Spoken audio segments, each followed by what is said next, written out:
నూతన మాసంలో దేవుడు మన పట్ల ఎలాంటి ప్రణాళిక కలిగి ఉన్నాడో పరిశుద్ధాత్మ మన మధ్యలో తీసుకొచ్చినటువంటి లేఖనాలను బట్టి మనం ఆలోచన చేసుకుని ముందుకెళ్ళాలని నేను మనం చేస్తున్నాను. మత్తయి సువార్త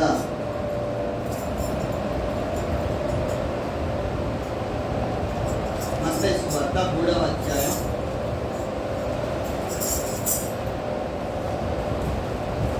మత్తయి సువార్త 3వ అధ్యాయం 11, 12 వచనాలు చదువుతున్నాం. మారు మనస్సు నిమిత్తము నేను నీళ్లలో మీకు బాప్తిజం ఇచ్చుచున్నాను. అయితే నా వెనుక వచ్చుచున్నవాడు నాకంటే శక్తిమంతుడు. ఆయన చెప్పులు మోయుటకైనను నేను పాత్రుడను కాను. ఆయన పరిశుద్ధాత్మలోను అగ్నిలోను మీకు బాప్తిజం ఇచ్చును. ఆయన చేట ఆయన చేతిలో ఉన్నది. ఆయన తన కళ్ళమును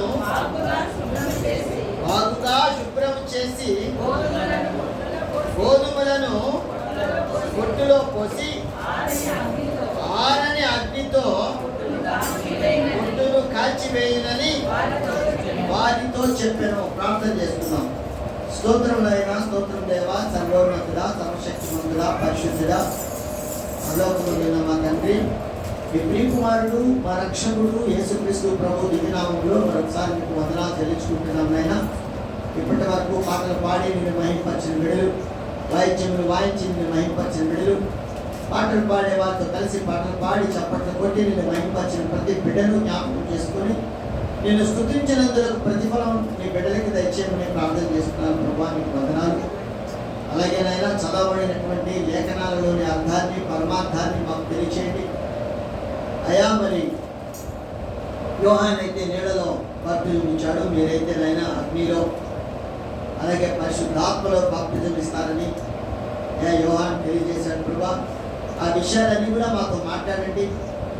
మేము నాయనా నిన్ను అర్థం చేసుకుని నిన్ను పూర్తిగా తెలుసుకుని నిన్ను ఆరాధించడానికి నీ కృపను అనుగ్రహించమని, అల్పుడను అయోగ్యుడను ఏ జ్ఞానము లేనటువంటి నన్ను నీ సిలువ చాటును చేసుకుని పరిశుద్ధాత్మదేవ నాతో మాతో అందరితో మాట్లాడి మమ్మల్ని బలపరిచి ఆరాధన కొరకు సిద్ధపరచమని యేసుక్రీస్తు ప్రభు దివ్యనామంలో నిన్నే స్తుతించి ప్రార్థించి అడిగి వేడుకొంచున్నాము పరమ తండ్రి. కూర్చుందాం. దేవుని బిడ్డలారా, ఈ మాటలు మనం గమనించినప్పుడు ఇవన్నీ మన జీవితంలో జరిగినటువంటి సంఘటనలే. ఏమిటి అంటే, మారు మనస్సు నిమిత్తము నేను నీళ్ళలో మీకు బాప్తిజం ఇచ్చుచున్నాను. ఈ మాట యోహాన్, బాప్తిజం ఇచ్చే యోహాన్ చెప్తాడండి. ఎందుకంటే ఆ 3వ అధ్యాయంలో 1వ వచనంలో చూస్తే, ఆ దినముల యందు బాప్తిజం ఇచ్చి యోహాను వచ్చి పరలోక రాజ్యము సమీపించి ఉన్నది, మారు మనస్సు పొందుడని యూదయ అరణ్యములో ప్రకటించుచుండెను. అరణ్యంలో ప్రకటిస్తున్నాడు ఆయన.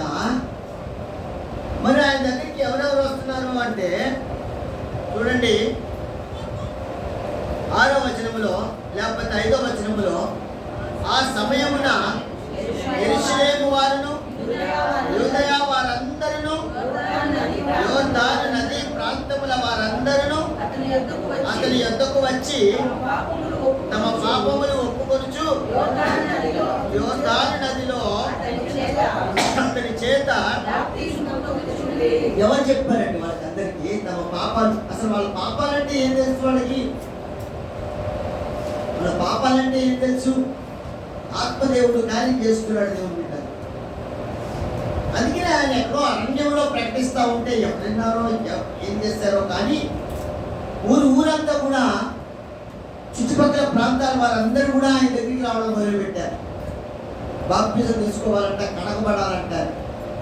మీకు ఎవరు నేర్పించారు? అసలు మీకు ఎవరు చెప్పారు బాప్తిజం తీసుకోమని అని అంటాడు మొట్టమొదటి. అక్కడ చూస్తే 7వ వచనంలో, అతడు పరిసయ్యులలోను కయ్యులలోను అనేకులు బాధ్యత పొందవచ్చుట చూచి సర్ప సంతానమా రాబో ఉగ్రతను తప్పించుకున్నటకు మీకెవరు చెప్పారయ్యా? రాబోయే ఉగ్రతని తప్పించుకోవడానికి ఏ ఉగ్రత? పాతాళానికి జారిపోతున్నారు అందరూ కూడా.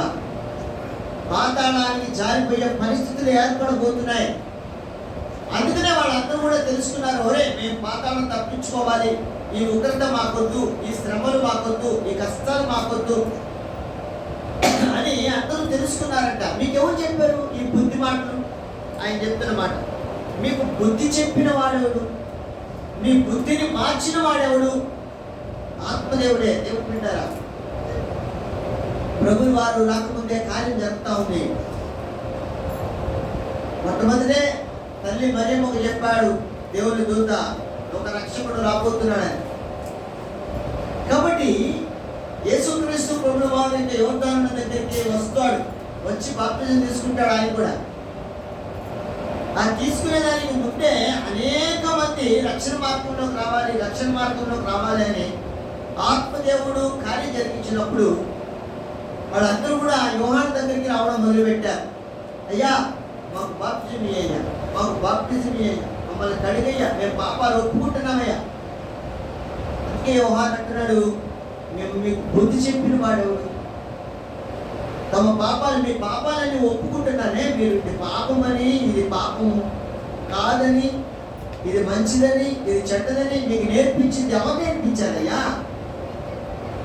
అని చెప్తూ ఏమంటాడంటే 8వ వచనంలో, అబ్రహాము మాకు తండ్రి అని మీలో చెప్పుకొని తలంచవద్దు. మాకు అబ్రహాం దేవుడయ్యా, మా దేవుడు అబ్రహాం దేవుడే నీకు. కానీ నీ పరిస్థితి ఏంటి? నువ్వేం చేస్తున్నావు? అబ్రహాం లాగా నీతిమంతుడిగా జీవిస్తున్నావా? జక్కయ్య అయితే మారాడు, తమ పాపాలన్నీ ఒప్పుకొని విడిచిపెట్టాడు, ప్రభు చెప్పిన మాట విని మారాడు. ఆయన ప్రభుల వారే సాక్ష్యం ఇచ్చాడు జక్కయ్యని గురించి, ఇతను కూడా అబ్రహాము కుమారుడే. అందుకనే ఇక్కడ ఏమంటున్నాడంటే, అబ్రహాము మా తండ్రి అని మీరు చెప్పుకుంటున్నారా అని అంటూ ఏమంటాడంటే, దేవుడు ఈ రాళ్ళ వలన అబ్రహామునకు పిల్లలను పుట్టింపగలడని మీతో చెప్పుచున్నాను. ఇప్పుడే గొడ్డలి చెట్ల వేరున ఉంచబడి ఉన్నది కనుక మంచి ఫలము ఫలింపని ప్రతి చెట్టును నరకబడి అగ్నిలో వేయబడును. ప్రతి చెట్టు మంచి ఫలము ఫలించని ఫలాలు వస్తూ ఉంటాయి. ఫలాలు పండకపోతే ఆ చెట్టుని నరికేస్తారండి. మొండి చెట్టు అంటారు దాన్ని, మొండి చెట్టు. ఎంత కాలం ఉన్నా కూడా కాయగా ఎదిగి దండగా కొట్టి అంటారండి. యేసుక్రీస్తు వారు కూడా ఒక సాక్ష్యం కూడా చెప్పండి. ఒక ఆయన ఆ తోటలో, ద్రాక్ష తోటలో అంజూరపు చెట్టు వేస్తారు, కాయ వరుసగా వస్తున్నాడంట. ప్రతి సంవత్సరం వచ్చి చూస్తున్నాడు, ఏ సంవత్సరం తీసినా కాయలు కాయడం లేదు.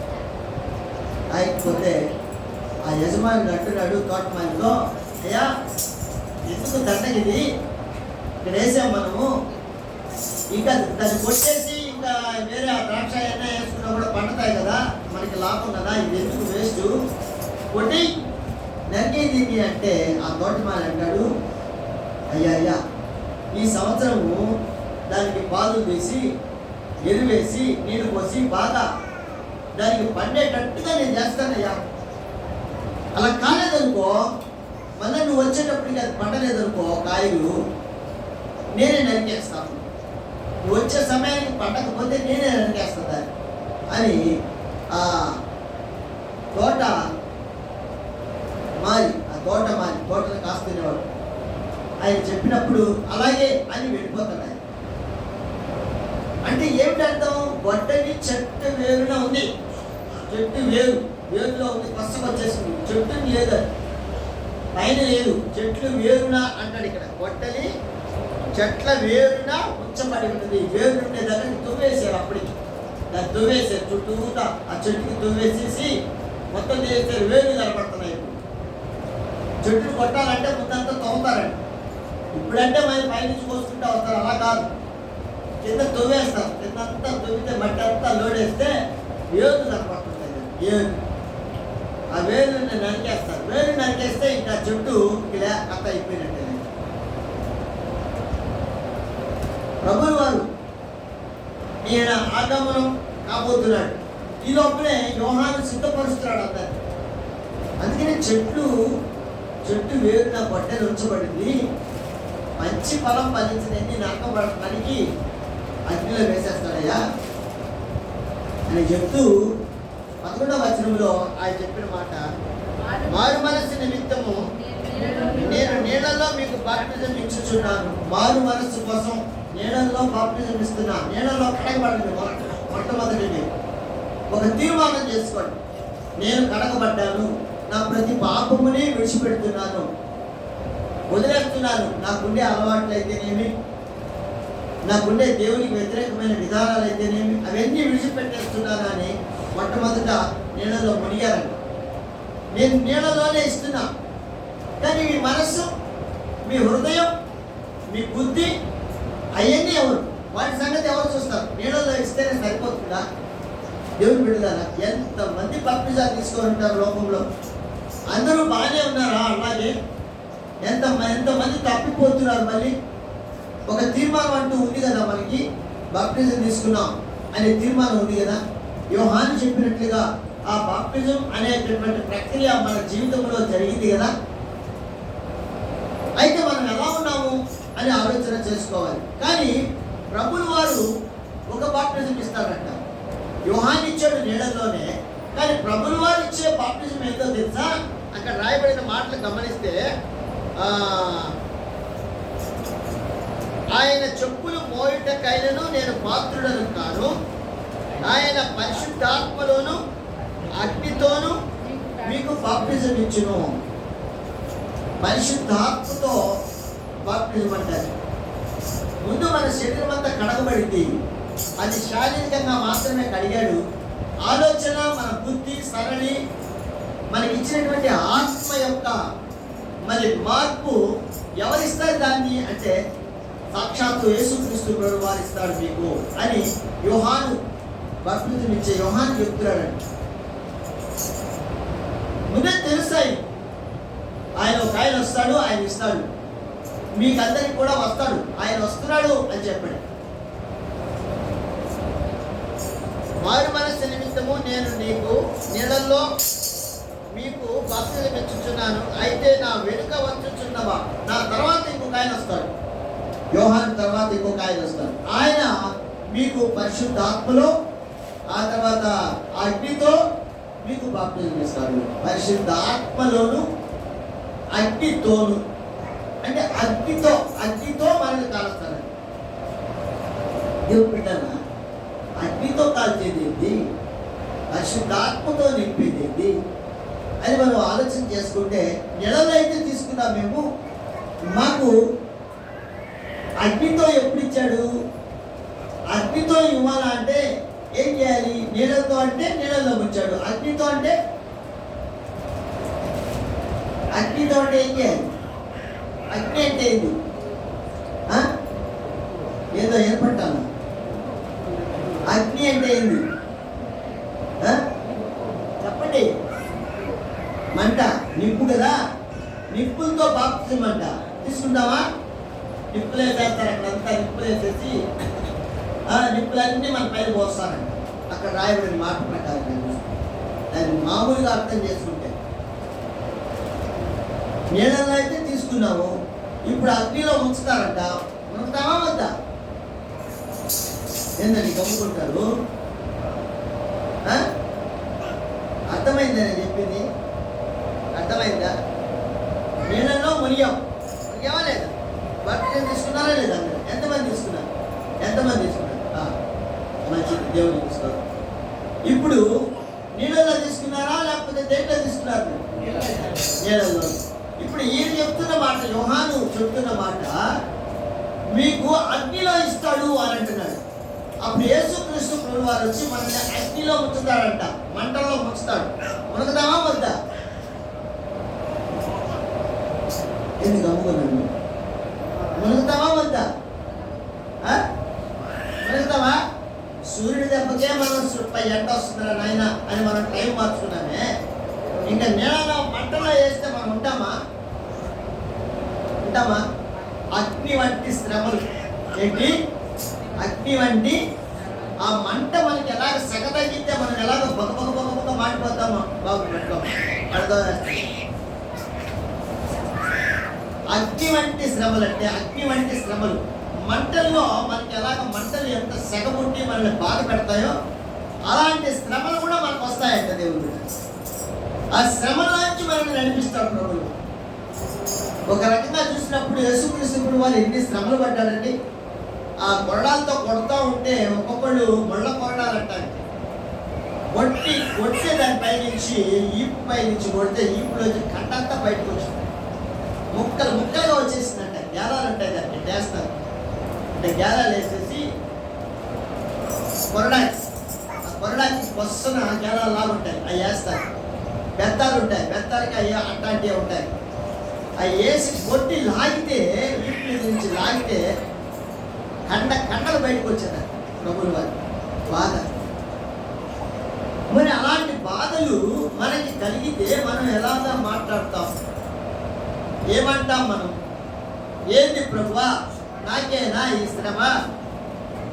వాళ్ళందరూ వాళ్ళ చర్చికి పోరే వాళ్ళకేమో బాగున్నారు, నేనేమో చర్చికి వెళ్తా ప్రార్థన చేస్తా, నాకేంది ప్రభు అంటే నీకు కావాలి. అది నీకు అయితేనే ఆ శ్రమ నీకు వస్తేనే, ఆ శోధన లేకపోతే శోధన నువ్వు జయిస్తేనే నువ్వు నెక్స్ట్ స్టెప్ వేసినట్టు లెక్క.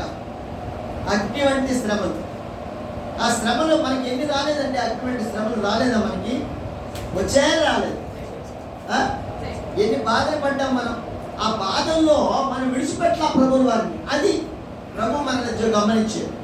ఎన్ని బాధలు వచ్చినా, ఎన్ని కష్టాలు వచ్చినా, ఎన్ని నిందలు వచ్చినా, ఏమొచ్చినా సరే ప్రభువుని విడిచిపెట్టకుండా ఆయన్ని వెంబడించడమే అగ్నిలో మనల్ని నడిపించడం దేవుడు బిడ్డ. హల్లెలూయా. మనం నడిచామా లేదా? ఆ అగ్ని బాప్టిజం అనేది మనం పొందుకున్నామా లేదా అని ఆలోచన చేస్తే ఒక రకంగా పొందుకున్నట్టే లెక్క. ఎన్ని శ్రమలు రాలేదు మనకి, ఎన్ని బాధలు రాలేదు. ఒక్కొక్క కుటుంబంలో ఒక్కొక్కరు మనం ఆలోచన చేసుకుంటే ఎన్ని బాధలు రాలేదండి ఒక్కొక్కరికి. ప్రభువుని నమ్మి విశ్వసించి ఆయనతో నడిచేటప్పుడు ఇవి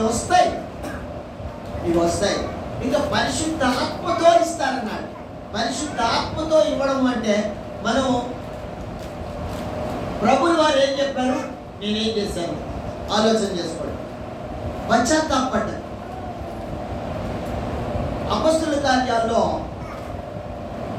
మనం గమనించినప్పుడు మొదటి అధ్యాయంలో చూడండి. అపొస్తలుల కార్యాలు మొదటి అధ్యాయం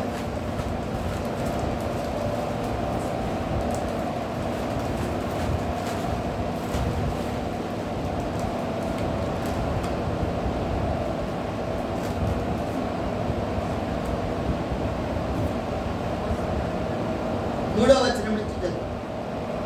మొదటి అధ్యాయం 3వ వచనం. ఆయన శ్రమ పడిన తరువాత 40 దినముల వరకు వారికి అగుపడుచు దేవుని రాజ్య విషయములను గూర్చి బోధించుచు అనేక ప్రమాణములను చూపి వారికి తన్ను తాను సజీవునిగా కనపరచుకొనెను. ఆయన వారిని కలుసుకొని ఇలాగ ఆజ్ఞాపించెను, మీరు యెరూషలేము నుండి వెళ్ళక నా వలన వినిన తండ్రి యొక్క వాగ్దానముల కొరకు కనిపెట్టుడి. యోహాను ఇచ్చను కానీ కొద్ది దినములలోగా మీరు పరిశుద్ధాత్మలో బాప్తిజము పొందుదురు అనెను. చూడండి ప్రభువు వారు చెప్తున్నమాట. ఆయన శ్రమ పడిన తర్వాత అంటే ఆయన సిలువలో అప్పగించి ఆయన మరణం పొంది తిరిగి 3వ దినాలు లేచి వారందరితో మాట్లాడుతున్నాడండి. అందరితో 40 దినాల వరకు మాట్లాడాడంట. వాళ్ళని బలపరిచాడు. ఆయన పడిన శ్రమలు, ఆయన శరీరము అంతా ఆయన చూపించాడు వాళ్ళకందరికీ. పరలోక రాజ్యం పుచ్చుకోవాలి, అక్కడ తండ్రి దగ్గర ఉండాలంటే ఇలాంటి బాధలు పడాల్సిందే తప్పదు. యోహాన్ అయితే నెలల్లో మీకు బాప్టిజం ఇచ్చాడు, ఇప్పుడు మీరు పరిశుద్ధ ఆత్మల బాప్టిజం పొందుకుంటారు. కనిపెట్టండి దేవుని బిడ్డలారా, వాళ్ళు కనిపెట్టారంట. వాళ్ళు కనిపెట్టారు. ఎక్కడ చూడండి, 14వ వచనం చూడండి.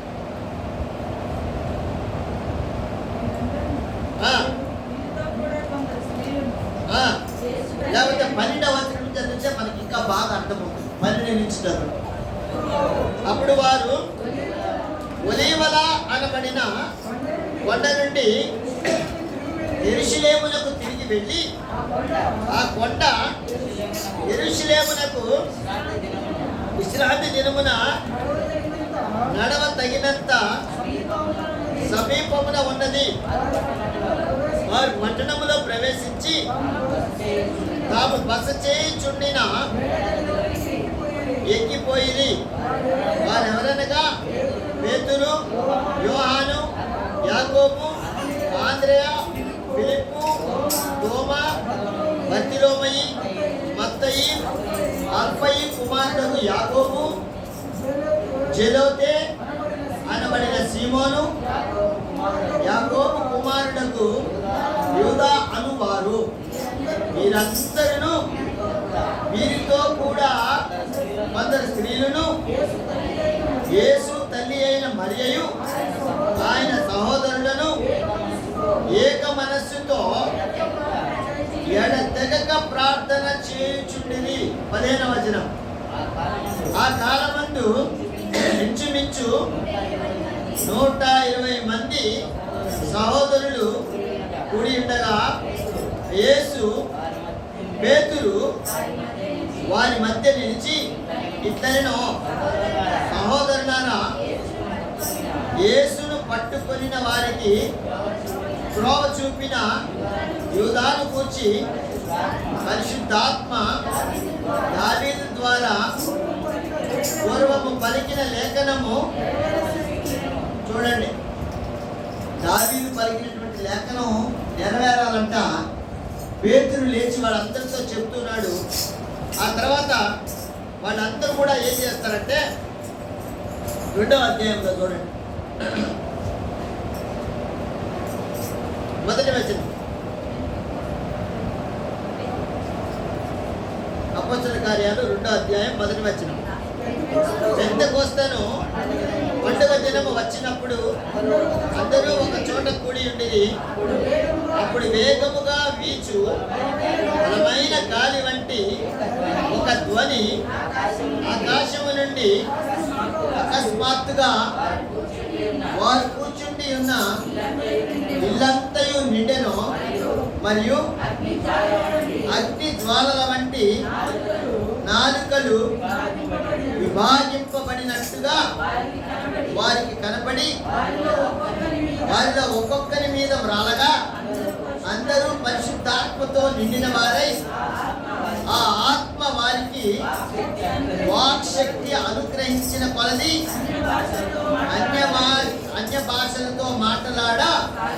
చూడండి దేవుని బిడ్డలారా, పరిశుద్ధాత్మ బాప్టిజం వీళ్ళు పొందుకున్నారు.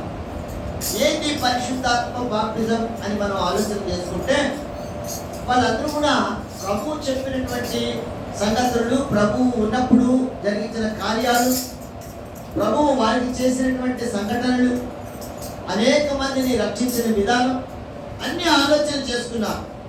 ఇప్పుడు ప్రభువు వారు 40 దినాలు వాళ్ళకి కనపడి వాళ్ళకి బలం చేకూరేటట్లుగా ఆయన తను తాను కనపరుచుకొని వాళ్ళందరినీ కూడా ప్రేమించి వారితో చెప్పిన మాట, మీరు పరిశుద్ధాత్మ కోసం ఎదురు చూడండి అని వారికి అన్ని విషయాలు తెలియజేసినప్పుడు వాళ్ళందరూ కూడా ప్రార్థన చేయడం మొదలుపెట్టారు. ప్రార్థన అంటే చెప్పుకోవడమే దేవుడు. ప్రార్థన అంటే ఏంటో కాదండి, దేవుడితో మనం చెప్పుకునే మాటలే ప్రార్థన అంటారు. కానీ ఇంకేమీ కాదు. చెప్పుకోవడం, చెప్పుకునే మాటలు ఎలా ఉండాలంటే, ఆ దేవుడు ఏం చెప్పాడు, నేనేం చేశాను అని ఆలోచన చేసుకొని మనం హృదయమాన ఆయన పాదాల దగ్గర సాగిరిపడి, మరి నువ్వు చెప్పుకుంటే నువ్వు చేసిన ప్రతిదీ, అయ్యా నువ్వు ఇది చెప్పావు, నేను ఇది చేశానయ్యా, నా తప్పు ఇది అని నువ్వు ఎప్పుడైతే పశ్చాత్తాపడతావో, వచ్చినటువంటి ప్రతి మరి అపవాది యొక్క క్రియలు ఎప్పుడైతే విడిచిపెట్టేస్తావో, పశ్చాత్తాపడతావో, నీలో పశ్చాత్తాపం కలుగుద్దో, నీలో ఆత్మ నిండుకొని కార్యం జరిగిస్తాడు దేవుడు. ఆ పశ్చాత్తాపడమే పరిశుద్ధాత్మని పొందుకోవడం. పశ్చాత్తాపడమే ఇక్కడ మళ్ళీ చేయను ప్రభా, మళ్ళీ చేయను ప్రభా అది దేవునితో ఒప్పందం చేసుకోవడమే పరిశుద్ధాత్మని పొందుకోవడం. అగ్ని వంటి బాప్టిజం, అగ్ని వంటి బాప్టిజం, అగ్నిలో వేసేస్తారు మనకి. అగ్ని వంటి శ్రమలు వస్తాయి, మనకి అనేక రకాల శ్రమలు వస్తాయి.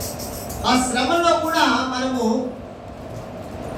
దేవుని యొక్క విశ్వాసం వచ్చి నమ్మకం వచ్చున్నాం. ఇప్పుడు ఆత్మతో పొందుకున్నాం. మనం ఆత్మతో పొందుకోగానే, బాప్టిజం పొందుకోగానే అంటే పశ్చాత్తాపడంగానే మనకి అయిపోతుందా అంతా, దేవుని రాజ్యానికి వెళ్ళిపోతామా అంటే కాదు.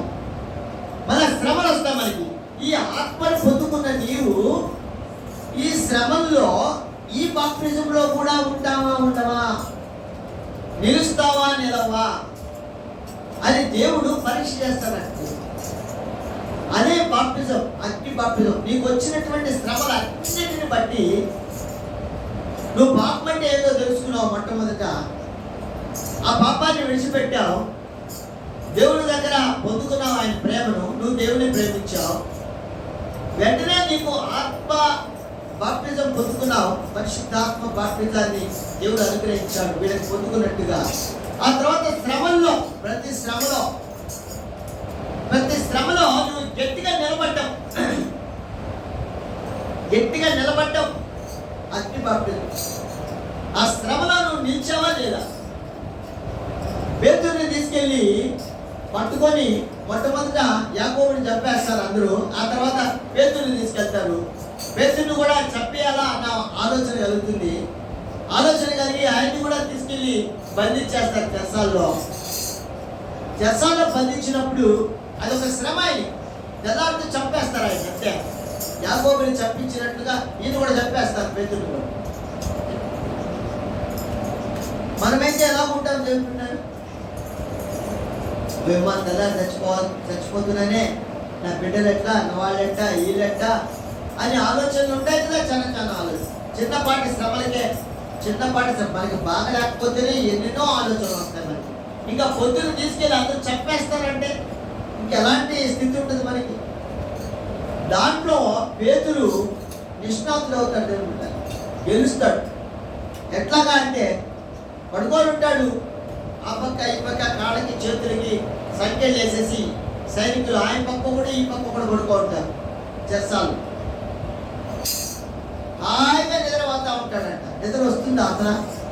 ఏదన్నా శ్రమ రేపు ఏదైనా ఇబ్బంది కలగదో లేకపోతే ఏదో ఒకటి అనుకుంటే ముందు రోజే మనకి నిద్ర పడతా, రాత్రి అంతా నిద్రలేదయ్యా అంటాం మనం. మరి నిద్ర పడుతుందా? పట్టదే. కానీ పేతురు హాయిగా నిద్రపోతున్నాడంట. తట్టాడు వచ్చి దేవుని దోష. అపొస్తలుల కార్యాలలోనే ఉంటుంది ఆ మాట. తట్టి పేతురులే అంటే లేస్తాడు. లేచి బయటకు వస్తాడు. బయటికి తీసుకొచ్చాను. ఆ చెరసాల అవన్నీ కూడా విడిపోతాయి. బయటికి తీసుకొచ్చేస్తాడు. బయటికి తీసుకొచ్చిన తర్వాత చూస్తాడు, గిల్లు కొట్టాడు. ఓయేమో నిజమా అబద్ధమా?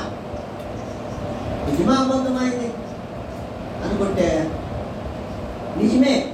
ఇల్లుకొని నొప్పు కొడుతుంది, నిజమేనే, నేను రాత్రి చనిపోతాను, తెల్లారి లేస్తే చంపేస్తారనుకుంటే ఈ బేడీలు వేసిన వాళ్ళకే తెలియలేదే. ఈ బేడీలన్నీ వేస్తున్నారు, కాళ్ళకి చేతలకి సంఖ్యలు అన్నీ వేస్తున్నారు, అవన్నీ ఊడిపోయినాయి. ఇది అసాధ్యమా?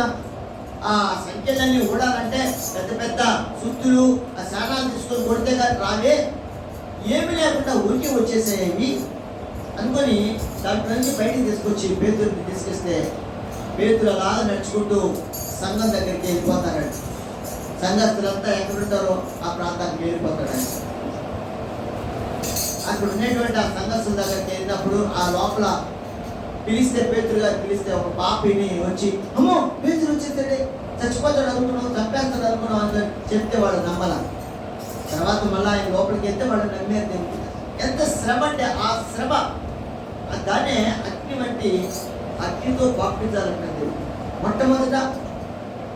మొట్టమొదట ఏమంటాడు పేతురు, అయ్యా నువ్వెవరో నాకు తెలియదు.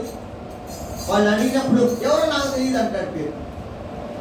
కానీ ఎప్పుడైతే ఆత్మను పొందుకున్నాడో ఆత్మను పొందుకున్నటువంటి పేతురు వెంటనే అగ్ని బాప్టిజానికి కూడా దేవుడు ఇచ్చేసినప్పుడు నిలబడ్డాడు గట్టిగా.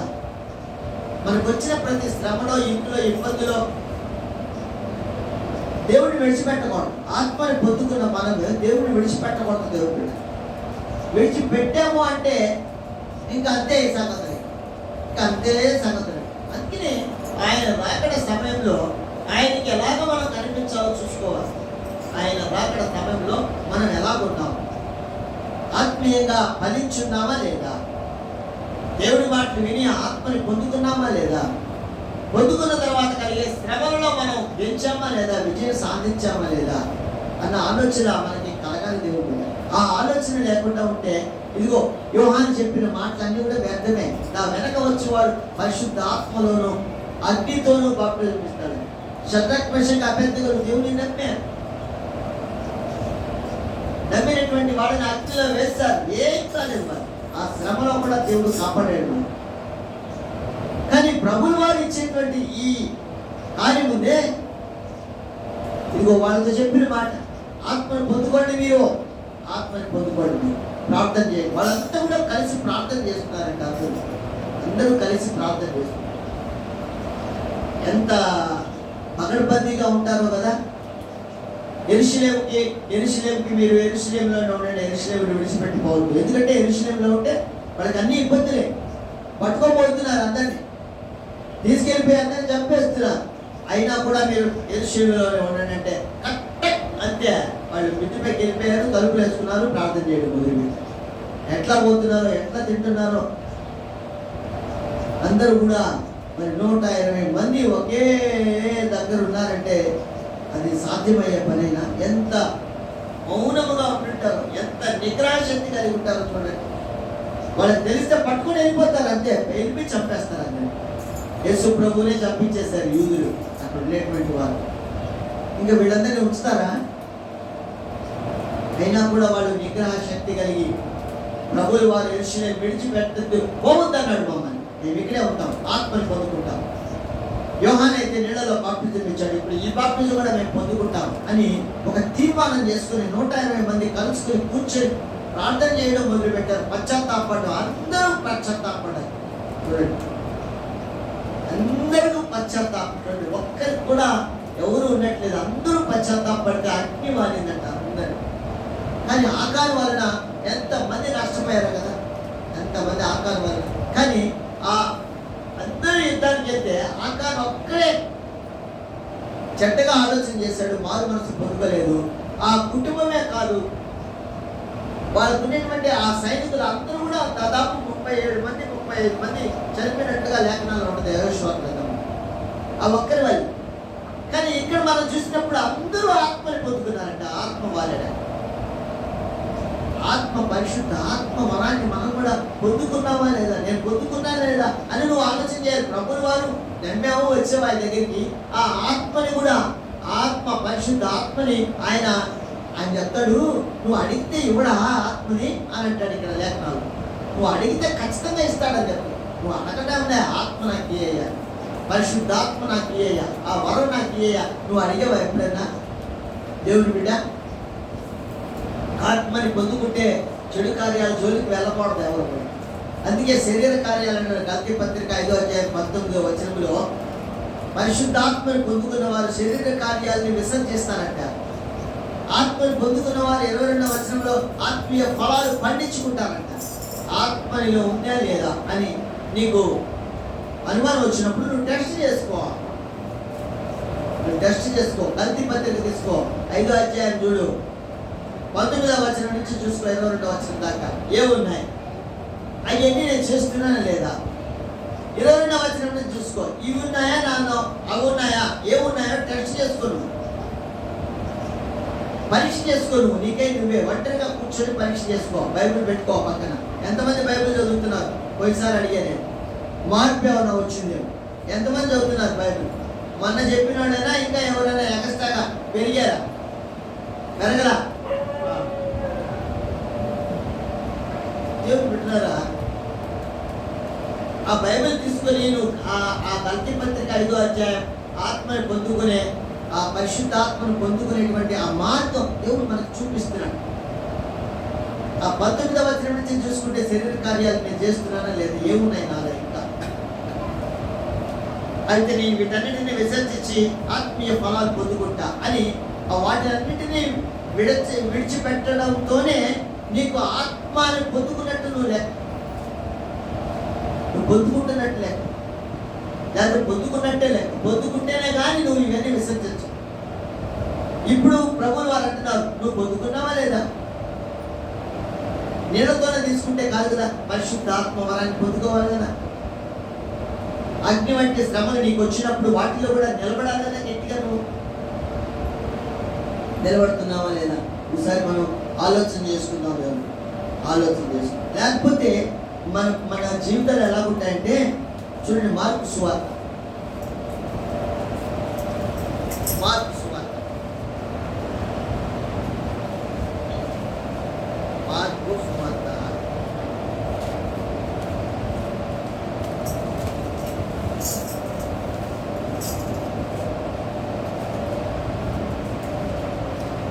మొట్టమొదట 11వ అధ్యాయం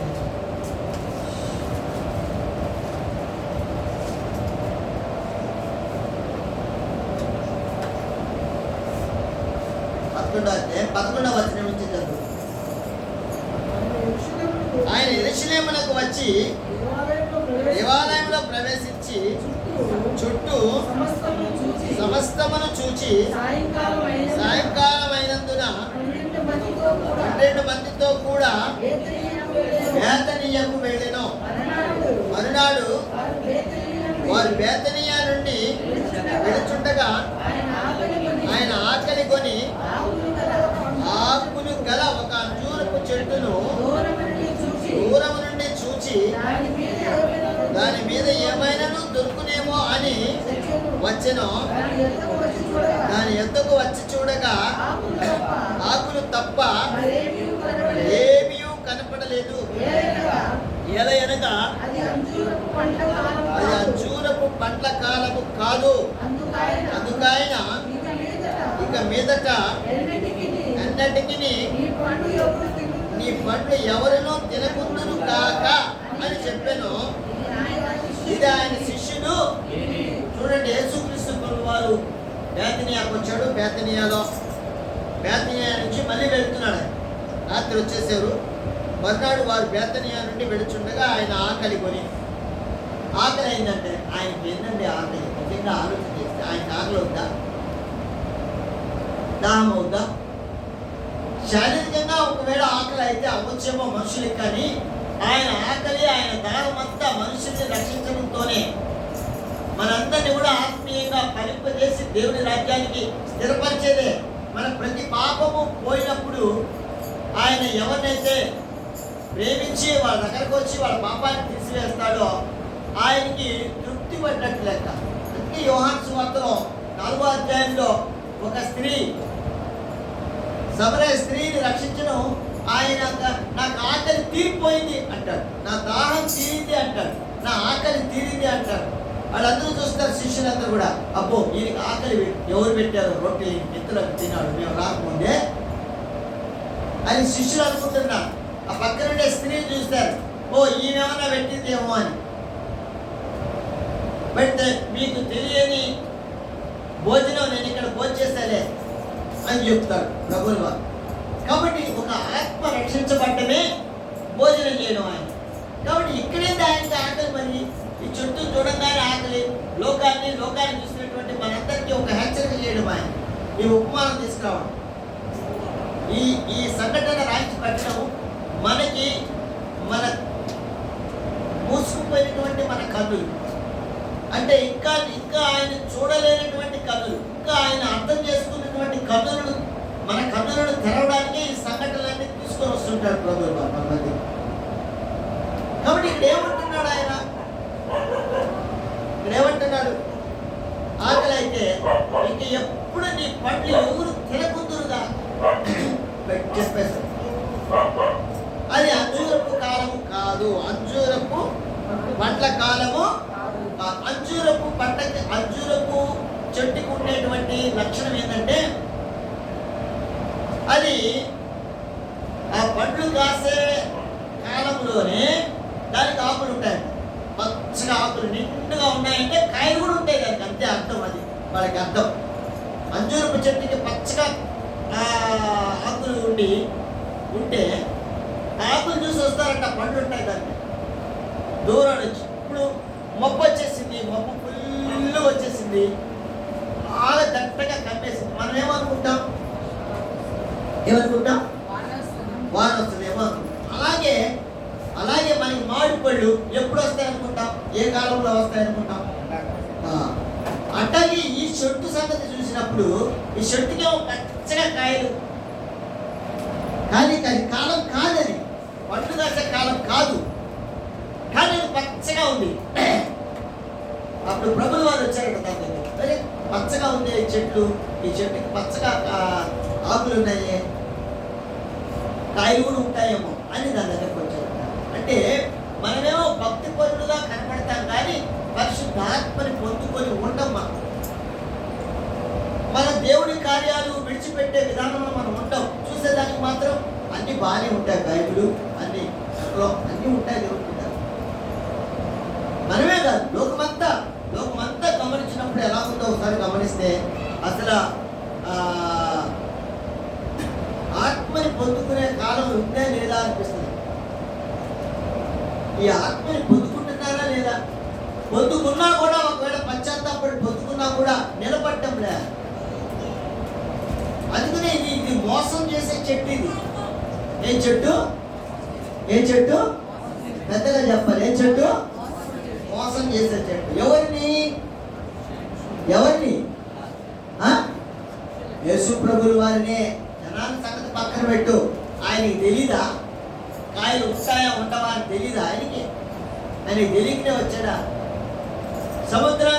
సముద్రంలో నీళ్లు పొగతా ఉంటే దోణిలో పడితే ఆగు అన్నాడే, ఆయనకి తెలీదా? మీరు కొండ దిగి వచ్చేటప్పుడు మీరు అక్కడికి పోయి ఒక గాడిద ఉంటుంది, గాడిద పిల్ల ఉంటుంది, ఆ ఊళ్ళోకి పోండి, ఆ ఊళ్ళోకి పోయి తీసుకురండి. ఆ గాడిద పిల్ల వాళ్ళు అడుగుతారు, వాళ్ళు అడిగితే యేసు కావాలా చెప్పండి అని కొన్ని ఇస్తారు వాళ్ళు. ఆయన శిష్యుని పంపించాడే ఆ అడవ గ్రామంలోకి. ఆయనకి ఏం తెలుసండి, అక్కడ గాడిద ఉంటుంది, గాడిద పిల్లలు ఉంటుంది. ఆయన ఏమన్నా చూసి వచ్చాడా? వాళ్ళు కూడా ఉన్నారు కదా ఆయనతో.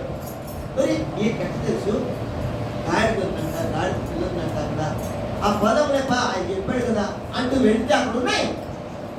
మరి ఇక్కడ చెట్టు సంగతి కాయలేదని దానికి ఉండవని మరి ప్రభులు వారికి తెలియదంటారా? మనం అనుకుందాం ఊరికినే. ఇన్ని విషయాలు తెలుసుకున్నానికి ఇది తెలీదా? అది అట్టే వదిలే, దానికి కాయలు ఉండవు దాన్ని, అది అట్టే వెళ్ళిపోవచ్చు కదా తిరిగి. కానీ దాని దగ్గరికి ఎందుకు వచ్చి చూశాడు కాయ కోసం? మన దగ్గరికి కూడా వస్తాడు ప్రభులు వారు, మనల్ని కూడా గమనిస్తాడు. ఇది మనం జ్ఞాపకం చేసుకోవాలి. ఈ సంఘటన మన కోసమే, మన దగ్గరికి కూడా వస్తాడు. ఎందుకంటే మనం ఇచ్చేటువంటి ఆతిథ్యం స్వీకరిస్తాడు. మనం ఇవ్వబోతున్నాం. ఇప్పుడు ఏమి ఇవ్వబోతున్నాం? ఆత్మీయ ఫలం ఇవ్వబోతున్నాం. మనం ఆరాధన అర్పణ ఇవ్వబోతున్నాం మన దేవునికి. మరి ఆ అర్పణని మనం ఎలా ఇస్తామో ఆయన రాస్తున్నాడు. మరి ఎలా ఇవ్వాలి? పచ్చగా ఆకులాగే ఉన్నామా మనం? పట్టు లేకుండా, ఆత్మీయ ఫలాలు లేకుండా మనం ఉన్నామా? ఎలా ఉన్నామో ఒకసారి మనం అర్థం చేసుకుందాం. అరే ప్రభువు వారు వస్తున్నాడు, ఆ చెట్టులాగా నేనుంటే అట్టగా, ఆ చెట్టులాగా నేనుండి ఆయనకి ఏదో పెట్టాలని అనుకుంటే ఆత్మీయ ఫలం నాలో లేకపోతే ఆయన ఏమంటాడో తెలుసా? ఇంకా పండకుందుగాక అని అంటాడే. పండకుందుగాక అంటే ఏమవుతుంది చూడండి, అక్కడ పండవాక అనేటువంటి దానికి అర్థం ఏంటో తెలుసా? అదే 11వ అధ్యాయంలో 20వ వచనం. మార్కు సువార్త 11వ అధ్యాయం 20వ వచనం. రొద్దున వారు మార్గమున కూర్చుండగా ఆ అంజూరపు చెట్టు వేళ్ళు మొదలుకొని ఎండి ఎండుట చూచిరి. అప్పుడు పేతురు ఆ సంగతి జ్ఞాపకములకు తెచ్చుకొని, బోధకుడా, ఇదిగో నీవు శపించిన అంజూరపు చెట్టు ఎండిపోయినని. అందుకు యేసు వారితో ఇట్లనెను, దేవుని యందు విశ్వాసముంచుడి.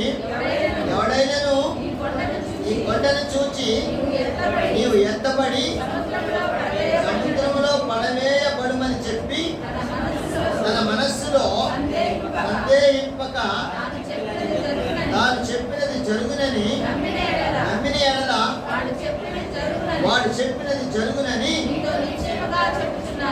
దేవుడు బిడ్డలారా, ఖచ్చితంగా చెప్తున్నాడు. దేవుడు ఖచ్చితంగా చెప్తున్నాడు. మీరు నమ్మి దేవుని యొక్క విశ్వాసం ఉంచి ప్రతి ఇరుకులో, ఇబ్బందుల్లో, శ్రమల్లో ఆత్మీయంగా ఫలించినప్పుడు మనం ఎండిపోం, మన కుటుంబాలు ఎండిపోం. ఎండిపోవడం అంటే తెలుసా, వేళ్లతో సహా కింద నుంచి కొన్ని చెట్లు పైన కొట్టేస్తారు, కానీ కింద వేళ్ళు ఉంటాయి, మళ్ళీ మొలకలు పెట్టుకొని వస్తాయి. మళ్ళీ అయిపోయి పైన కొట్టేస్తే మొలకలు పెట్టుకొని వస్తాయి. కానీ ఇది అట్లా లేదు, వేళ్లతో సహా ఎండిపోయినాయి. ప్రభువు వారు చెప్పిన వాడు, ఇంకెప్పుడు నువ్వు పండవు పో, కాయలే కాయలు నీకు పో, మోసం చేస్తావా నన్ను, అంజూరపు కాలం కాదు, అయినా కూడా నువ్వు పండున్నావు, నువ్వు పచ్చగా ఉన్నాయి నీకు అని అంటే, నేనేదో కాయలు ఉంటాయని అనుకొని వస్తే నువ్వు కాయ లేకుండా. శిష్యుడికి అందరికీ తెలపడానికండి ఈ సంఘటన. శిష్యుడికే కాదు, మనకు కూడా తెలుసుకోవడానికి, మనం కూడా అర్థం చేసుకోవడానికి, మనం కూడా జాగ్రత్త పడ్డాలి, మనం కూడా ప్రభు పట్ల భయము భక్తి కలిగి జీవించడానికి ఈ సంఘటన ప్రభువు వారి దినాన్ని మన మధ్యకి తీసుకొస్తున్నాడు. ఆయన రాబోతున్నాడు. ఇప్పుడు అక్కడి నుంచి యెరూషలేము నుంచి బేతనియాకి వెళ్ళాడు. బేతనియా నుంచి మళ్ళీ యెరూషలేము పోతున్నాడు ఆయన బోధించడానికి అనేక మంది. ఆ మార్గ మధ్యంలో జరిగినటువంటి సంఘటన ఇప్పుడు మన మధ్యకి కూడా రాబోతున్నాడు ప్రభువు వారు. మనం ఇచ్చేటువంటి ఆతిథ్యం, మనం ఇచ్చేటువంటి ఆత్మీయ అర్పణ ఆయన పుచ్చుకోబోతున్నాడు. తృప్తిగా వెళ్తాడా, ఎలా వెళ్తాడో మనమే ఆలోచన చేసుకుందాం. అలాగే పచ్చని ఆకు చెట్టులాగా ఉంటూ ఆత్మను పొందుకొని నీకు తెలుసు కదా, ఇప్పుడు నీకు తెలుసు కదా, ఇప్పుడు ఆత్మని నువ్వు పొందుకున్నావా లేదా అని చిన్న టెస్ట్ మనం చేసుకుంటాం. ఒక చిన్న టెస్ట్ చేసుకుంటాం. ఆత్మ నాకు ఉందా లేదా, ఆ ఆత్మని నేను పొందుకున్నానా లేదా అని అనుకునేదానికి చిన్న టెస్ట్ పెట్టుకుందాం మనమే. ఇప్పుడు ఒకళ్ళు వచ్చారండి, ఇక్కడికి వచ్చారు.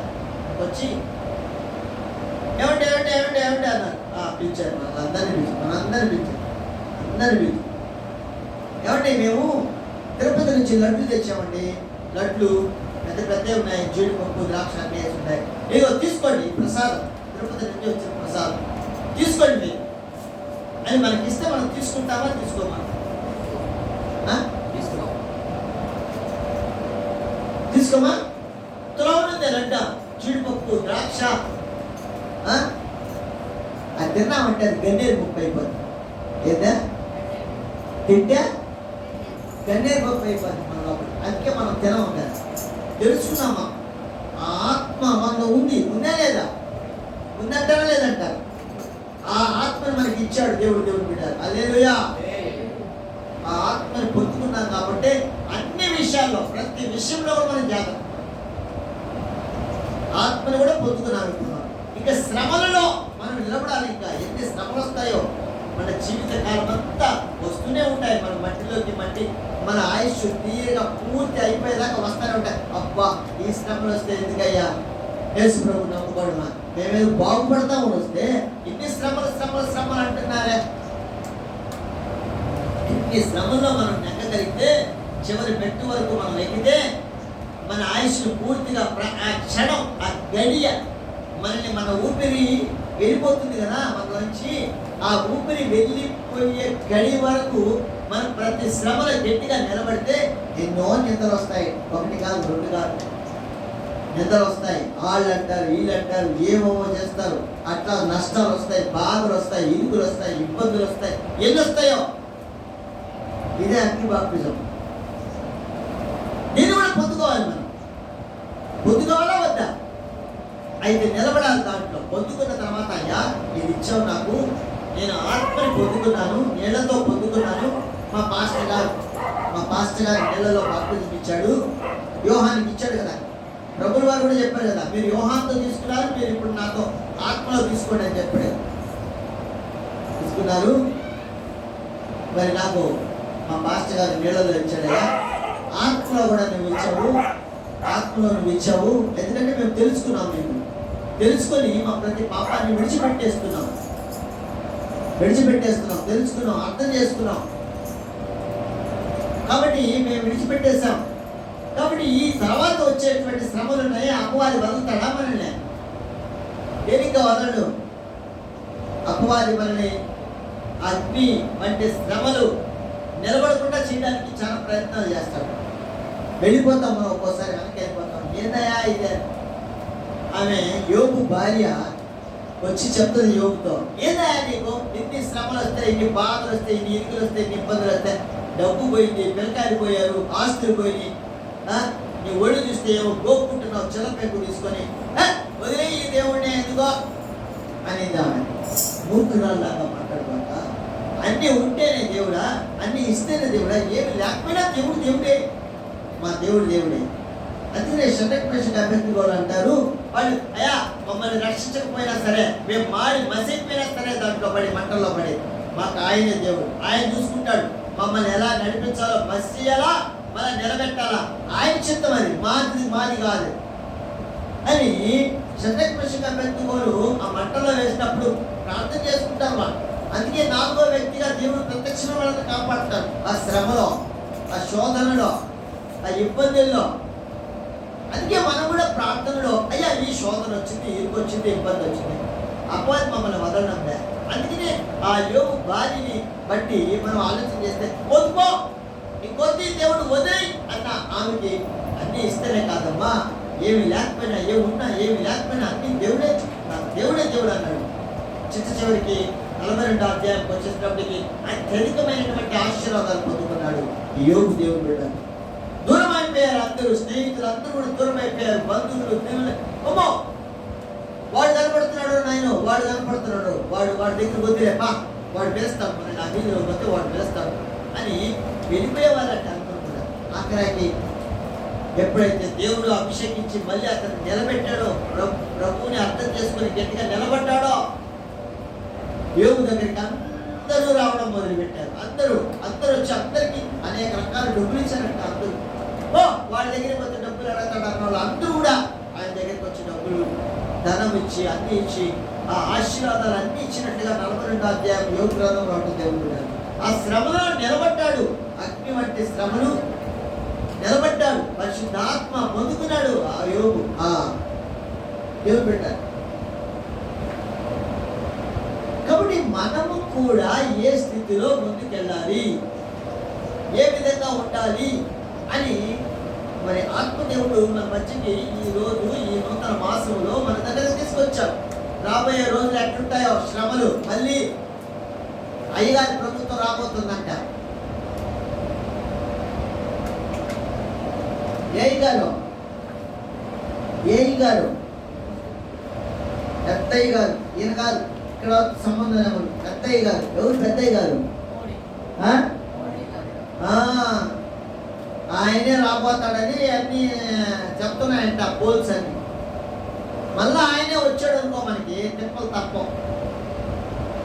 ఎక్కడ చూసినా కొడతా ఉంటాడు. అంటే గుజరాత్లో మనకు జరిగింది, చెప్పా మీకు కూడా.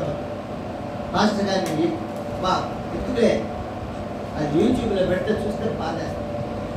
అందుకే అన్నాడు, ఆ స్థితిలో నువ్వుంటే నీ పరిస్థితి ఏమిటి అని పెట్టాడు అక్కడ.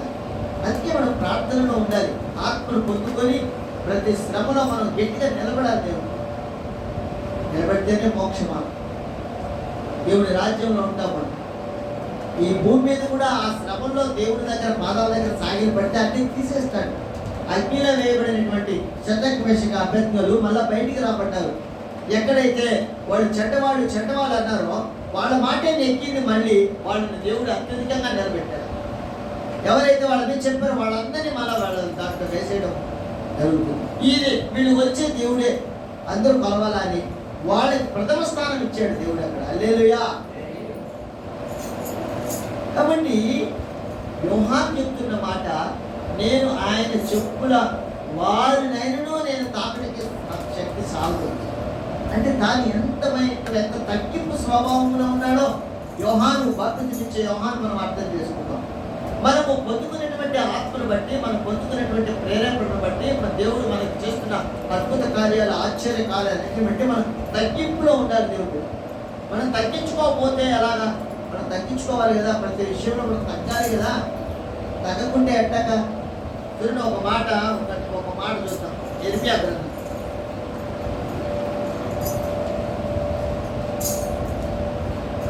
3వ అధ్యాయం.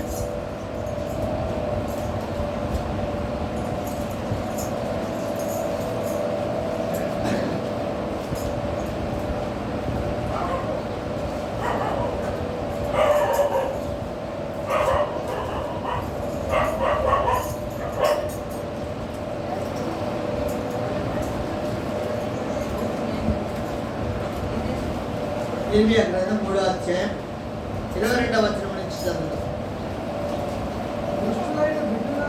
ఇంకా అంటే 21 నుంచి చదువుతాం. ఆలకించుడి, చెట్లు లేని మెట్టల మీద ఒక స్వరము వినబడుచున్నది. ఆలకించుడి, తాము దుర్మార్గులై తమ దేవుడైన యెహోవాను మరచిన దానిని బట్టి ఇశ్రాయేలీయులు చేయు రోదన విజ్ఞాపనములు వినపడుచున్నవి. భ్రష్టులైన బిడ్డలారా, తిరిగి రండి, మీ అవిశ్వాసమును నేను బాగు చేసేదను. నీవే మా దేవుడివైన యెహోవావు, నీ యొద్దకే మేము వచ్చుచున్నాము. నిశ్చయముగా కొండల మీద జరిగినది మోసకరము, పర్వతముల మీద చేసిన ఘోష నిష్ప్రయోజనము. నిశ్చయముగా మా దేవుడైన యెహోవా వలన ఇశ్రాయేలునకు రక్షణ కలుగును. అయినను మా బాల్యము నుండి లజ్జాకరమైన దేవత మా పితరుల కష్టార్జితమును, వారి గొర్రెలను, వారి పశువులను, వారి కుమారులను, వారి కుమార్తెలను రింగివేయుచున్నది. సిగ్గునందిన వారమై సాగిల పడుదము రండి, మనము కనపడకుండా అవమానము మనలను మరుగు చేయును గాక. మన దేవుడైన యెహోవా మాట వినక మనమును, మన పితరులను, మన బాల్యము నుండి నేటి వరకు మన దేవుడైన యెహోవాకు విరోధముగా పితరులు ఏం చేశారు? కొండల మీదకి వెళ్ళారంట. కొండల మీదకి వెళ్ళి ఆ దేవతలుంటే ఆ దేవతలకి తమ బిడ్డల్ని, భార్యల్ని బలివ్వడం మొదలుపెట్టారు. అక్కడ రాయబడిన మాట, వాళ్ళ కష్టార్జితం అంతా తీసుకెళ్ళారు. కష్టార్జితం చేసేది ఆ గొర్రెలు, ఆ పశువులు అన్నీ తీసుకెళ్ళేది, వాటికి బలిచ్చేది. వాటికే నేను రోషము గల దేవుడు అంటాడు నిర్గమకాండం 20వ అధ్యాయంలో.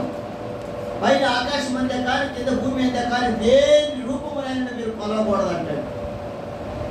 అందుకనే వాళ్ళు ఏం చేస్తున్నారంటే ప్రతిదీ తీసుకెళ్ళిపోయి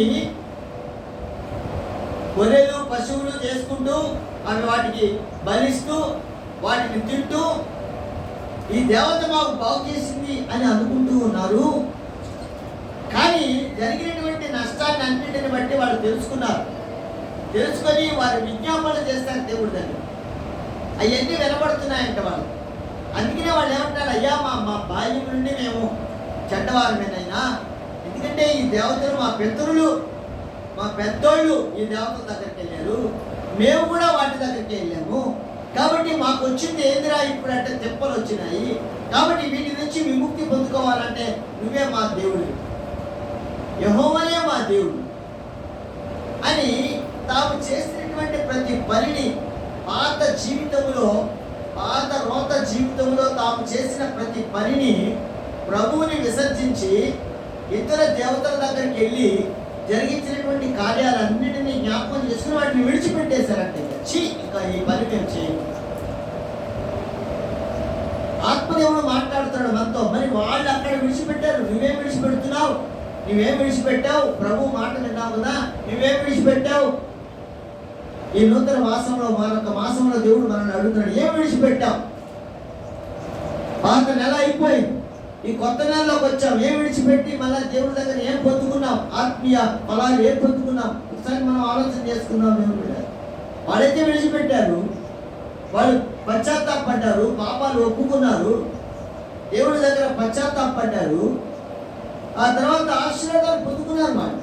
మరి మనము పచ్చగా అలాగే ఉన్నామా? ఆకులు అంజూరపు చెట్టు పచ్చగా ఉన్నట్టుగా ఉన్నామా? విడిచిపెట్టేస్తున్నావా పాత జీవితాన్ని? కొత్త జీవితంలోకి అడుగు పెడుతున్నావా? మరొక సంవత్సరం మనకు వచ్చిందని మనం అనుకుంటాం, మరొక కొత్త నెల వచ్చేసింది మాకు అనుకుంటాం. కానీ మా పాత నెల ఒకటి పోయింది, మా జీవితంలో ఒక నెలని పోగొట్టుకున్నాం, ఒక నెల పోగొట్టుకున్నాం మేము. ఆ నెలంతా మేము ఆత్మీయంగా ఫలించుంటే ఎంత బాగుండేదో, పాపాల్లోనే కొనసాగాం అనేటువంటి ఆలోచన మనకు ఉంటుందా? ఉందంటారా? ఉండాలి అలాంటి ఆలోచన. ఒక నెల ఇచ్చాడు దేవుడు, కానీ పోయిన నెలంతా కూడా వేస్ట్ చేసుకున్నాం మేము. ఆత్మీయంగా వృద్ధి చెందలేదు. ఆత్మ అయితే ఉంది, మాకు అన్ని విషయాలు తెలుసు, కానీ మళ్ళా మేము వాటిలోనే పడిపోతున్నాము. కాబట్టి మేము మేలు పొందుతున్నామా లేదా? ప్రభు వలన ఇచ్చిన ఆత్మని సద్వినియోగపరచుకుంటున్నామా లేదా? ఆ పరిశుద్ధ ఆత్మని దుఃఖపెడుతున్నామా లేకపోతే సంతోషంగా ఉంచుతున్నామా అని మనం ఆలోచన చేసుకున్నాం. గడిచిపోయింది, వృద్ధాగా వేస్ట్ అయిపోయింది. ఆత్మని పొందుకొని ఆయన మాట విని ఆత్మీయ ఫలాలు ఎన్నున్నాయో అన్నిటిలో చూసుకొని గల్తీ పత్రిక 5:22 వచనంలో ఈ ఆత్మీయ ఫలాలు ఈ నెలలో అన్నా మేము పొందుకున్నానా లేదా? ఈ రాబోయే నెలలో అన్నా పొందుకోవాలి ఖచ్చితంగా. ఇంకో నెల అయిపోద్ది, మళ్ళీ ఇంకో నెల అయిపోతే, ఆ నెల అయిపోతే నా పరిస్థితి ఏంటి? జరిగిపోతుంది పరిస్థితి. రైలు వస్తుంది, ట్రైన్ 9:30 గంటలకి ట్రైను పరిగిస్తాం, అమ్మో వెళ్ళిపోతుంది ట్రైన్ వెళ్ళిపోతుంది. కానీ ఇంట్లో వెళ్ళాలండి, కానీ రా టైం అయిపోతుంది, నువ్వే ఆటో వెళ్ళిపోయా అంటారు వాళ్ళు. ఆడవాళ్ళు లోపల పో, మేము వచ్చేస్తున్నాం పో అంటారు ఇంట్లో ఉండేవాళ్ళు. పిల్లకాయలు తీసుకొని బయటికి రా నేను పిలుస్తా ఆటో అంటాడు ఆయన. ఇంట్లో ఆయన గబగబా వెళ్తాడు, అడవి రోడ్డు మీద తెచ్చుకుంటాడు.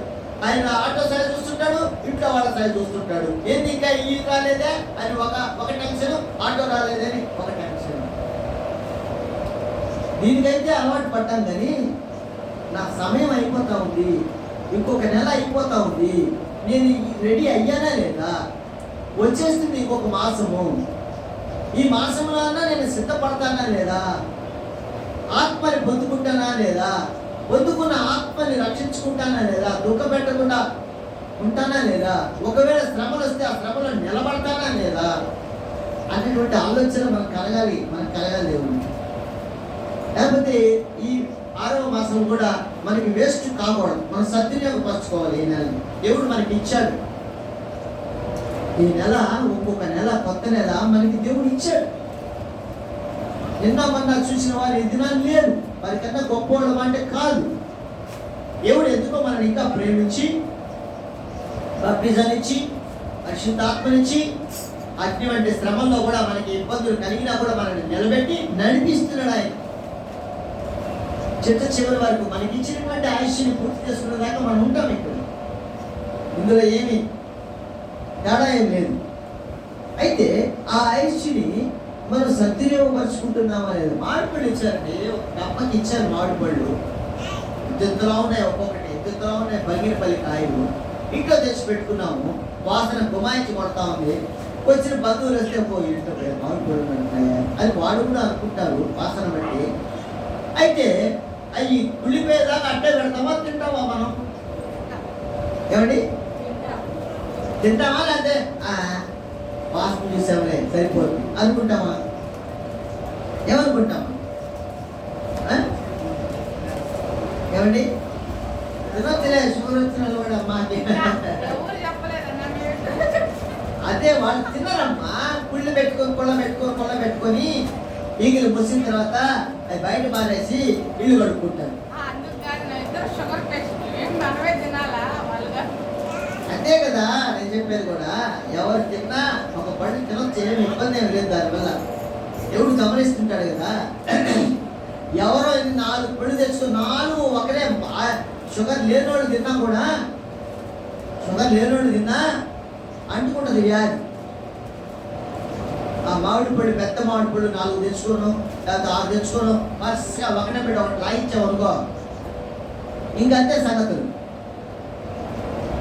మోషన్స్ వచ్చేస్తాయి. వాళ్ళకైనా ఎవరికైనా ఇబ్బంది.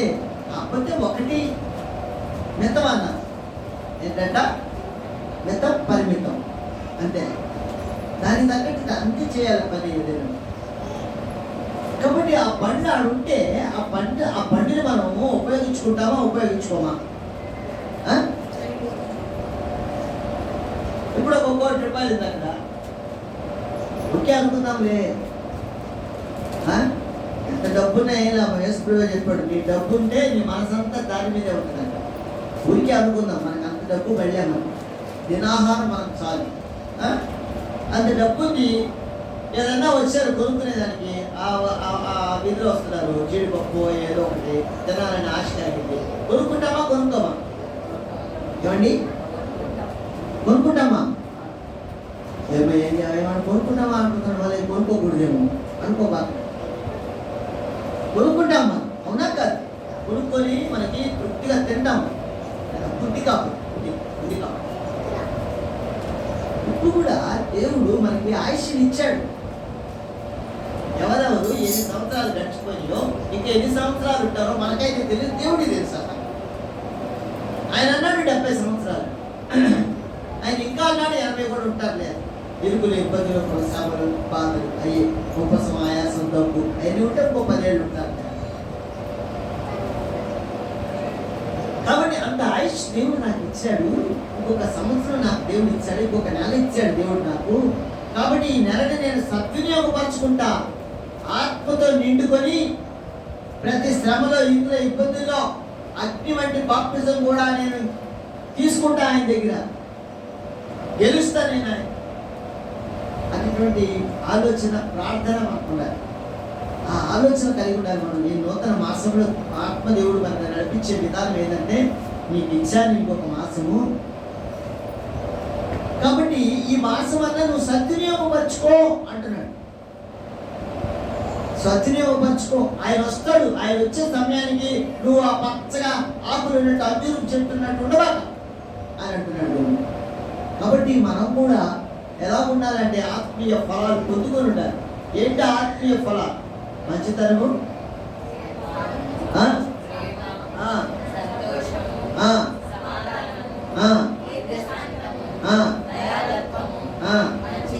మంచితనము, ఏంటండి, ఏంటి,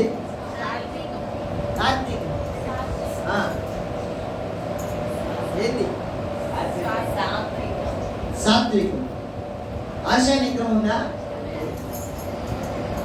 మరి ఎన్ని జయించాలి మనం, ఎన్ని జయించుకుంటూ ఒక్కొక్కటి గెలుచుకుంటూ వస్తే ఆశలు ఉంటాయి మనకి. ఆశలు అది తీసుకోవాలి. ఆయన కోటీస్తుడు, నీ కోటీస్తుడు అవ్వాలనుకున్నాడు. ఏమవ్వాలనుకున్నాడా? కోటీస్తుడు అంటే నేను పల్లె ఉంటుంది నాకు అనుకున్నాడు. అంత సంపాదించాడు డబ్బు అంతా కూడా పెట్టి.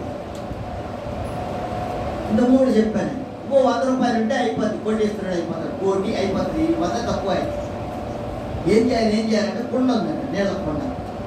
ఆ నీళ్ళ కొండ తీసుకొని పోయి పెట్టుకోవాలి, అమ్మేస్తే డబ్బులన్నా వస్తాయి, తీసుకుందాము అని పోతున్నారు వాళ్ళు. ఎవరో భార్య భర్త పోతాం. రే ఇట్లా ఏందయ్యా డాడీ పోతున్నారా? కొండ కొనుక్కోదానికి పోతున్నామయ్యా. కొండ అబ్బా అది దొరికారా నాక. సరే నా దగ్గర రాకుండా నీళ్ళు కూడా ఉన్నాయి, తీసుకురా. సరే ఇయ్యయ్యా, ఎంత? 100. సరే 100 రూపాయలు ఇచ్చేసాడు. 100 రూపాయలు కొండ కొనేదానికి వచ్చిన కొండ 100 తీసుకొని ఈయన గారికి ఇచ్చాడు. ఆ కొండ చేతిలో పట్టుకుంటాడు. నేను కోటేశ్వరుడు అన్నాడు. బుద్ధిపడి అయ్యా అయ్యా అయ్యా నీళ్ళు పోయాయా, ఆ కోటి నేను నీళ్ళు ఇస్తాను అన్నాడా?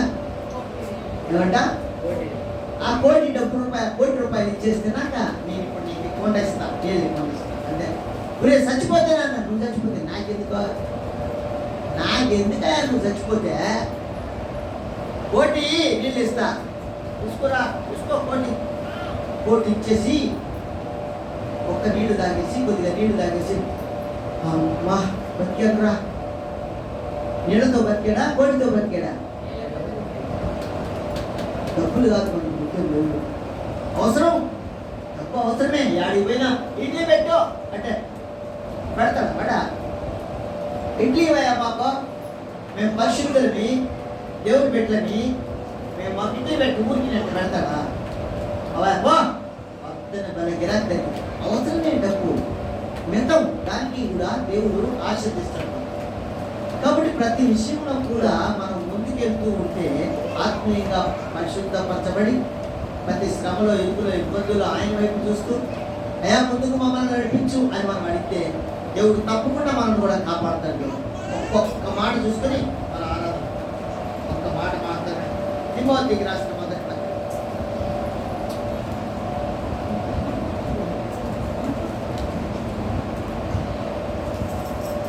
త్వరగా తిమోతికి రాసిన మొదటి పత్రిక మొదటి అధ్యాయం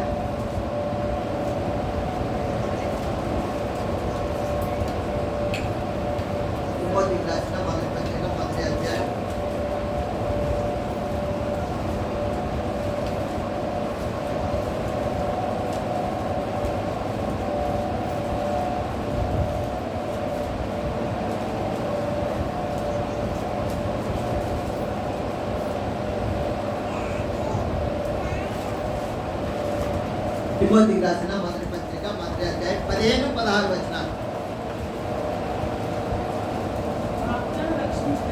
ఆకులను రక్షించుటకు క్రీస్తు యేసు లోకమునకు వచ్చిన అను వాక్యము నమ్మదగినది, పూర్ణాంగీకారమునకు యోగ్యమునై ఉన్నది.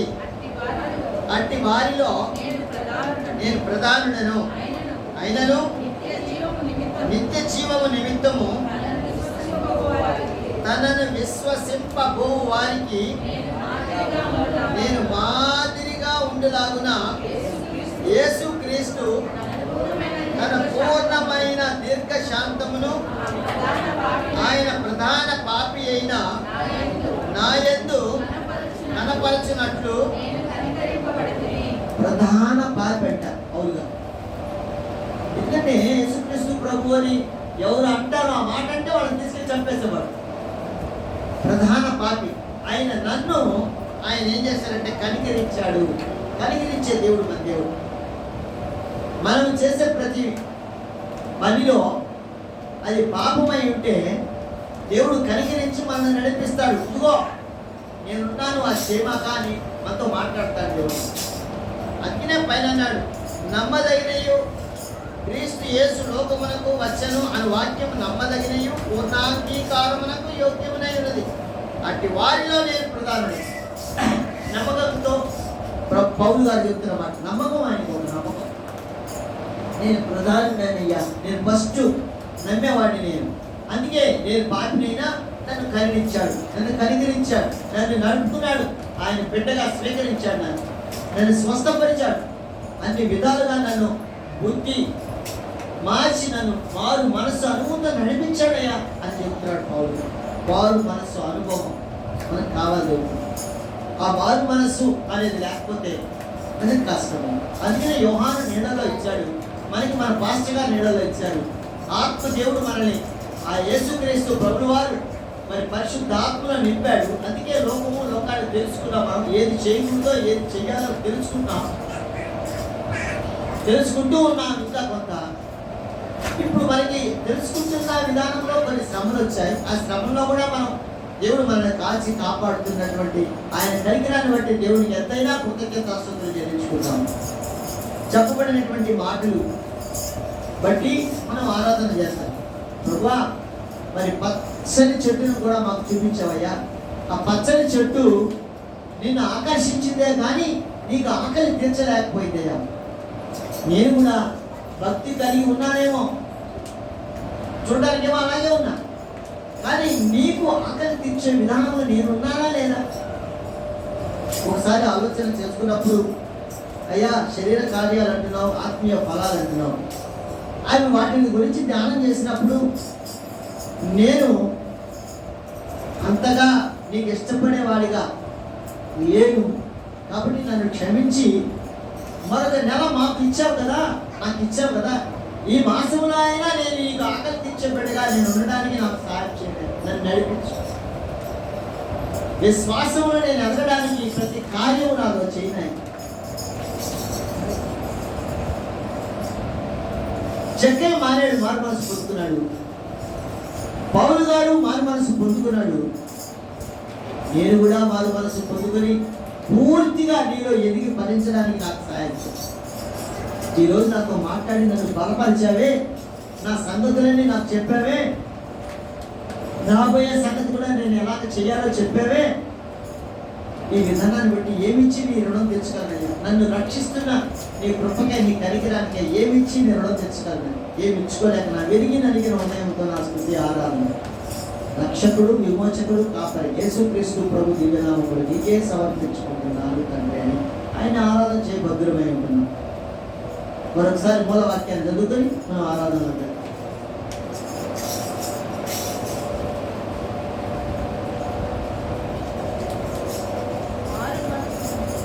మారు మనస్సు నిమిత్తము నేను నీళ్లలో మీకు బాప్తిజం ఇచ్చుచున్నాను, అయితే నా వెనక వచ్చుచున్నవాడు నాకంటే శక్తిమంతుడు, ఆయన చెప్పులు మోయటకైనను నేను పాత్రులను కాను. ఆయన పరిశుద్ధాత్మలోను అగ్నితోను మీకు బాప్తిజం ఇచ్చును. దేవుడు తన పరిశుద్ధ లేఖనములను మన వినికిడిలో దీవించి ఆశీర్వదించి మన హృదయంలో ఉంచి ఆరాధన కొరకు సిద్ధపరచును కాక. ఆరాధన చేస్తున్నాం.